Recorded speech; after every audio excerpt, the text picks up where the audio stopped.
Okay, so 11.6 is going to be sums of infinite series.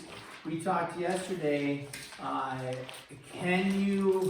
will there be a formula for the sum of an infinite arithmetic series? Can you have an arithmetic series that's infinite and you have a sum for it? No. You're always going to be adding something to it, even if it's really small. But it'll make it bigger and bigger and bigger and bigger. And as you go to infinity, that sum will just be infinity, which is not a sum. So there are no sums for infinite arithmetic series. There are, however, sums for infinite geometric series. So that's what today is, the infinite geometric series, and the sum of it, sums of infinite geoseries. Now, if we think about this, we would say, well, what happens if I have, let's say, 3, and then if you called that 6, and then called that 12, and called that 24, and you look at that sum, well, that is geometric, right? 6 over 3 is 2, 12 over 6 is 2, right? So the common ratio 2. Well, what is that going to? If you start adding those together, your number just gets bigger and bigger and bigger, right? And so, what is the sum of that going to go to? Is it going to find a finite value, or is it just going to keep adding bigger and bigger numbers to it, right? So, it's going to just get big, therefore this would go to infinity, which is not a sum. So that's a geometric series, but there is no sum for it, right? So that doesn't, that one doesn't work. But if we looked at another one, because you're thinking, maybe you're thinking, it would be awesome.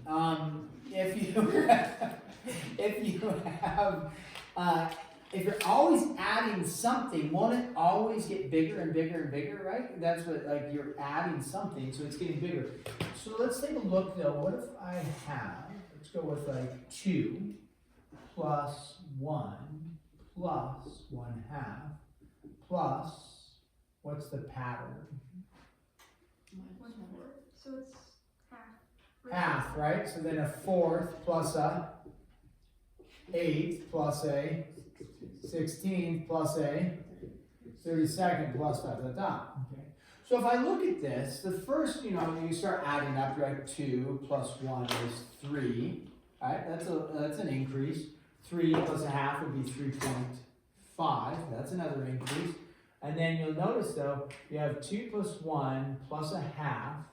So now we're up to 3.5, 3.75, and then the math starts to get a little more tricky.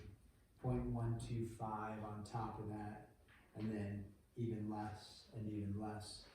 What do you notice about all these numbers, right? These numbers are getting smaller, smaller, and smaller, right? So, and you can keep going here. I put ... the 64th, 1 over 128. So if you take your calculator, go ahead, take your calculator. My power of suggestion is meaningless. I must do direct commands. Take your calculator. Go 1 divided by 16. Give me the decimal for 1 divided by 16. What do we get? 0.0625. 0.0625. Okay. Small number, right? Now take 1 divided by 128. 1 divided by 128. Hello. Greetings. Greetings. I didn't know what day this was. Today. Spam day? Spam day. Well, what it We're getting is, spam.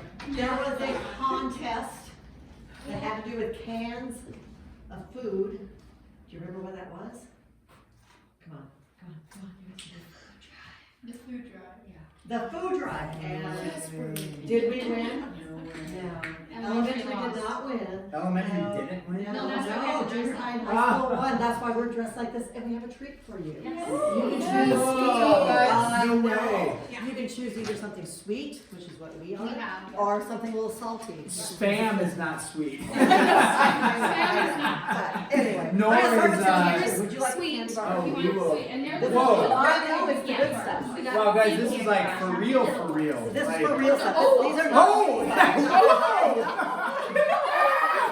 Oh, I love getting Wow. smiles to students. That Oh, I was- love this. This is what we do in elementary all the time. just pass out huge candy bars. Yeah. Oh. Chipper, remember, whatever you eat now will come up later. I know. Give it to your friend. Okay. Who's your sister? I know. Oh, yeah. I think she likes it. No, she'll freeze dry. She'll like them. Oh, yeah. Did any of you guys donate a can? I know, did any of you donate a can? I'm pretty sure it was the Nelson family that won it. Oh, one family to rule them all. I didn't even notice this happening. Wow, thank you guys. Thank you. Okay.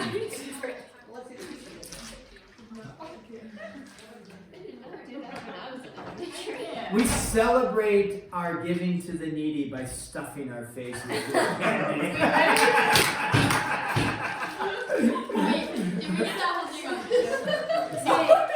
kids that are gone didn't get this. What? The kids that are gone didn't get this. They did not. So. Did anyone in here actually have something? No.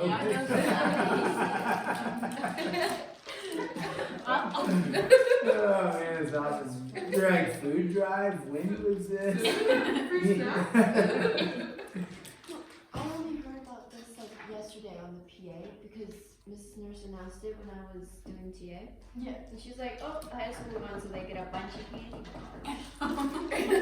Wait, when was it? It's like 15 years ago. When you guys were in the preschool, you guys won, now you're finally getting paid. I had no idea there was a food drive. I didn't know. Yeah. Thank you. But congrats, you guys won. Yeah. Nice job. Okay, what's 1 over 128? 0.0078125. Okay. Now, we could keep extrapolating out. It's not hard to figure out what the next number is it? 1 over... Oh, 250. 256, and then 1 over... 512. Yeah, just start paying attention to the size of your phone in terms of its memory space. We've talked about this, haven't we? Yeah. Didn't we talk about that? Oh, With our okay. floppy disks, yeah. So your phone's like, right, they don't really make, I don't think they make 32 gigabyte ones anymore, but they make 64, I believe, still. They make 128s, they make 256s, they make 512s. Then do they make 1,024s? No, what do they call it? Well, they do, but what do they call it? Terabyte, right? You got 1 terabyte, so on and so forth. Okay, so you could, but what you know is the denominator is getting bigger and bigger. So whatever out here, you can extrapolate. So, you know, you could say, well, how do I know for sure if it's 1 over whatever this is? Because we're just trying to see that this is getting small. Well, pick a number, even if it isn't exactly in the sequence. What we know is this is going to just get bigger, bigger, bigger, bigger, right? So try 1 over, let's just pick some, you know, like that. Just go 1 divided by a bunch of 1s and 0s. Go ahead and do it. No, you don't have to count the zeros. Just go, you know, a bunch of zeros, a bunch, you know, then hit enter. 1 to the negative 12. Times 10 to the negative. Yeah, 1 to the what? Negative Times 10 to the negative 26. 10 to the negative 26. Right, sure. So what that means is 0.00. How many zeros would I have? 25. Thank you for not saying 26. And then a 1 at the end. So this number is really, really, really, really, really small. Small. So, in other words, and then that's not even that, I mean, this is a big number, but how big is this going to get? Bigger and bigger and bigger. So this number then, when the bottom gets bigger and bigger and bigger and bigger, what happens to the overall number? It gets smaller and smaller and smaller and smaller. So therefore, essentially in mathematics, what we describe this as, and we get into this more later on, but this is essentially going to go towards adding 0. It doesn't actually add 0 because it'll always be something with a little 1 at the very end, or 1, 2, 5, whatever the number is. But there'll be like 1,000 zeros in front of it, and then almost nothing. And then you'll have 10,000 zeros in front of it, and then almost nothing. Then you'll have 1,000,000 zeros in front of it, right? And then it's then a little something. So essentially, in the end, you're adding 0. So what we can actually do is say, hey, we can add all of these up and including all of the numbers towards the end because we know what's actually happening is essentially it's 0. So it actually is going towards a specific sum. And it'll never go over that. Technically, it'll always be just slightly under that number, but it'll never go over that number. So how would I find the sum? Well, we have a little formula. And the sum is this. The sum formula is going to be t sub 1 over 1 minus r. Now, we saw that on the first one, having a ratio of 2, was that helpful? I mean, you can just visually see, like, now it's just going to go to infinity. Here, though, we saw the numbers are going to get smaller, and we can actually figure out what the sum is. And so you are going to figure out what the sum is. What's t sub 1? T sub 1 is, the first term, 2 over 1 minus, what's the ratio? You already described it as 1/2. So what's 2 divided by 1/2? Please don't use your calculator. 4. Yeah. So the sum is going to be 4. When you add up an infinite amount of numbers, it's kind of crazy, it goes to 4. Think about the first 2 plus 1, you're already up to 3. 3.5 is, right, 3.5, add another half, 3 point, I mean, all the way just right here, that's 3.75. What's incredible is actually to think about all the numbers from here on to infinity that you're going to add are only going to yield 0.25 more. Because they go so small so fast. It only adds 0.25 more.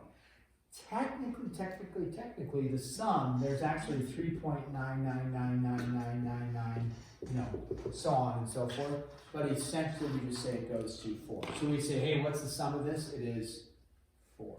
So, and it'll never go over 4. It'll never turn into like 4.0001 or anything like that. It'll only be approaching 4, and then so we just say, hey, it's 4. Okay, so that's your sum formula.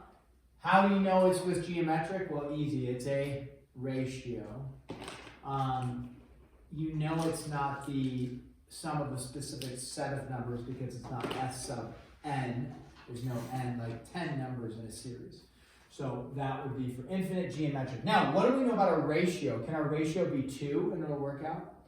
No. Well, our ratio is 1/2 here. What would you guess the ratio has to be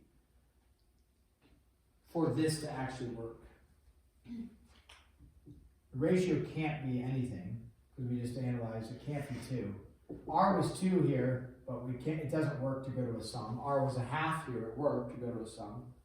What must the ratio be doing to our numbers each time? Making it smaller. How are you going to make it smaller when the ratio is a fraction, right? And a fraction, but not a fraction like this, 9 over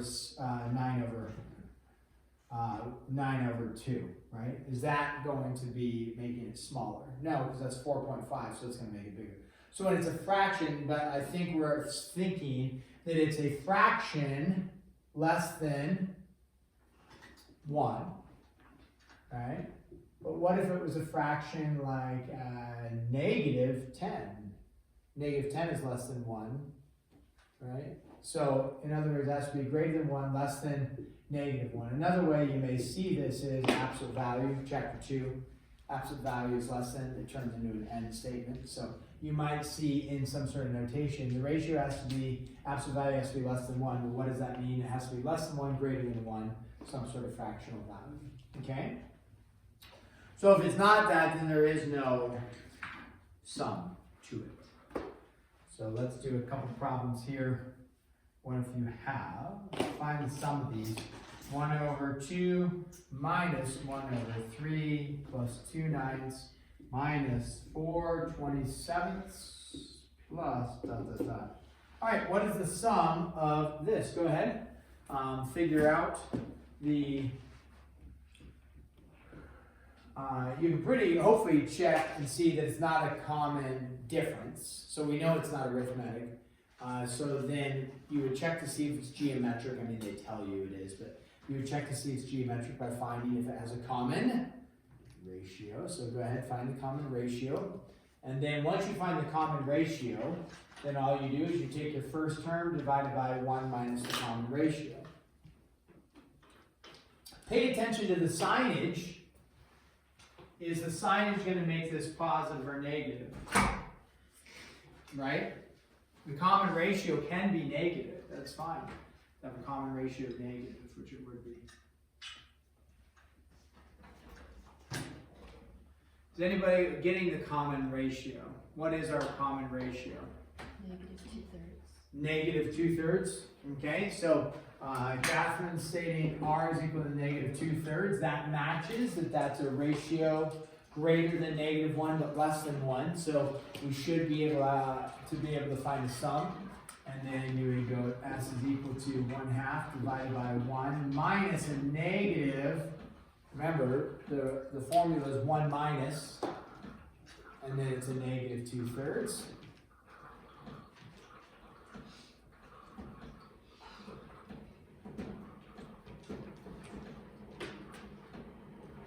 So it's 1 plus 2/3, right? And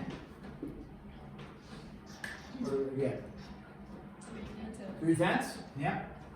So by the time you add up all these numbers, you have a positive, then it goes lower, then it goes bigger, lower, bigger, lower. After it's all added up, after an infinite amount of terms added together, you end up with 3/10.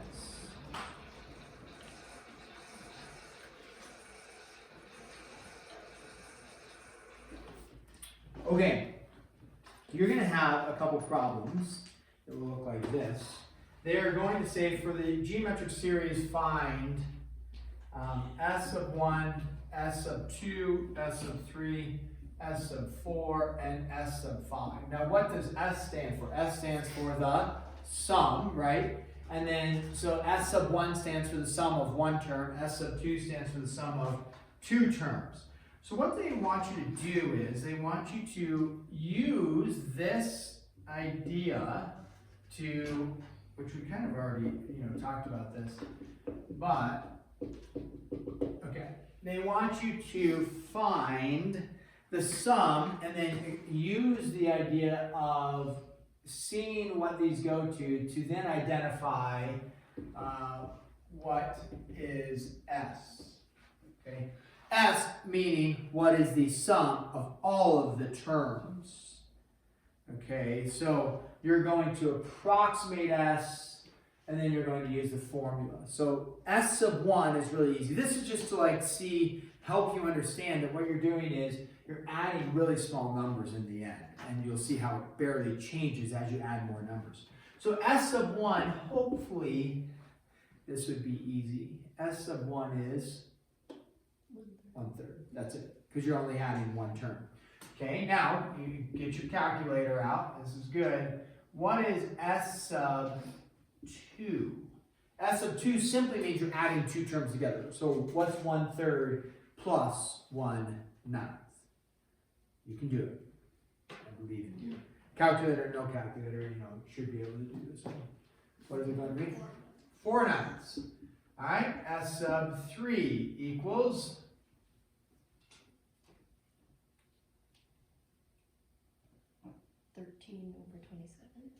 13 over 27. Anybody else want to confirm that? It's not, if Catherine's doing mental math, it's awesome. For those of you that are just struggling through this, it's okay. Just use your calculator, which is, there is some shame, but not much. No, there's no shame. There was maybe shame in doing the calculator for, I can't remember which one. I said, please don't use your calculator. But here, what you can do though is you can make a note. Catherine just took the first two terms, right, and then added it. So these two was 4/9 plus 1/27, right? And then she did a common denominator of 27, which means this was 12, and then the 1, which would be 13. And so the first three terms is this. So if you want to find S sub 4, it's equal to this plus this, which would be what? 81, right? Go ahead, just add 13/27, that's the first three terms, plus 181. What does that give you? 40 over 81, okay? Because that would be 39, right? So 40 over 81. By the way, what does 40 over 81 look like it's really close to in terms of a decimal? Don't use your calculator, mentally work through this one. What's 40 divided by 81 pretty close to?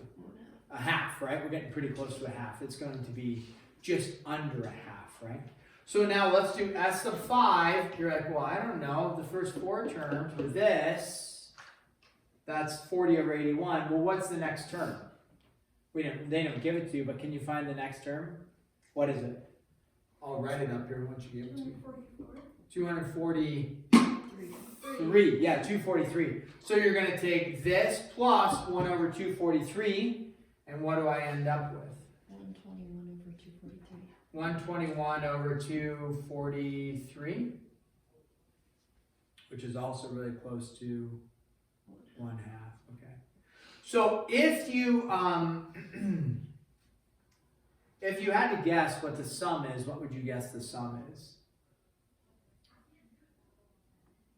Of all of the terms added. I think that's what we're trying to find out. What is S? What are all the terms added together? What is it going towards? 1/2. Yeah, this is going to, right, 1/3 and then 4/9, 13/27, 40 over 81, 120 over 243. This is going towards 1/2.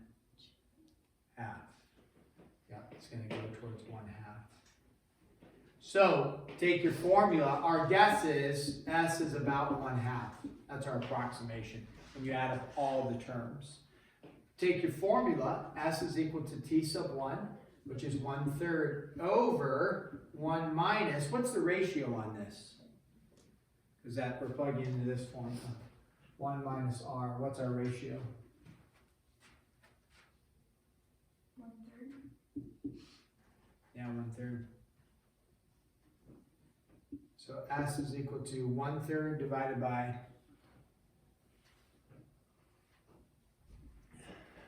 that. Which is? 1/2. Yeah, 1/2. So the sum is 1/2. If you were, if you're tracking with your calculator, it's 0.33, right? And then you could go 4/9, 40 over 81, 13/27, 40 over 81. These are all getting closer to 1/2, but they're not quite there yet. But that's what it was going towards, so you could estimate. And then sure enough, if you do the formula, it's 1/2, okay? All right, so then you have some story problems that'll talk about, dropping. If you go to page 534, we're not going to work through it, but like taking a ball and dropping it. And if you've ever taken a ball and dropped it, it bounces, and usually it doesn't bounce. Eventually, it won't bounce as high as it initially was dropped from. It keeps reducing. So there's some sort of like figuring out how many inches or what's the total distance that the ball traveled as it went down, bounced up, down, bounced up, down, bounced up. If there's some sort of ratio that it rebounds every single time. So that ends up doing, you'll write some sort of formula where you can figure out how much it traveled and things like that. So, okay, we will stop there and give you a little bit of time to work. For those of you who are here tomorrow, we'll have an MCA. So those of you who are gone, you can do your MCA when you come back post break. Yeah. Enjoy the M&Ms. Yeah. Now you're hard work.